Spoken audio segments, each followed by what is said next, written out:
Assalomu alaykum aziz muxlis. Putin urushni tugatish uchun shartini aytdi. Ukraina qo'shinlari egallab turgan hududlardan chiqqanigacha jangovar harakatlar butunlay to'xtatiladi. Bu haqida Rossiya prezidenti Vladimir Putin bugun ma'lum qildi. Nutqi davomida Putin AQShning urushni yakunlashga qaratilgan tinchlik rejasi bo'yicha muzokaralar jarayonini sharhlagan.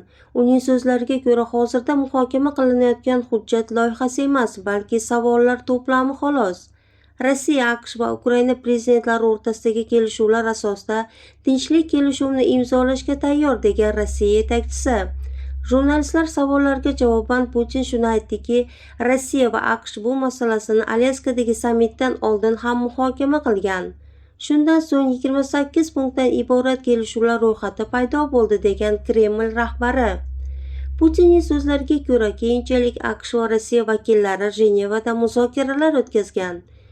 Men tushunganim shuki, ular o'zaro kelishib, bu 28 punktni 4 alohida qismga bo'lishga qaror qilgan va bular bizga yetkazildi, degan Rossiya prezidenti. G'arb ommaviy axborot vositalari xabar berishicha, Jenevadagi muzokaralar natijasida rejaning mazmuni qayta ko'rib chiqilgan.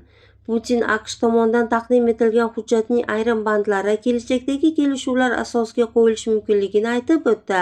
Biroq hozirda oxirgi variantlar yo'qligi sababli tafsilotlarni e'lon qilish noto'g'ri ekanligini ta'kidlab o'tdi.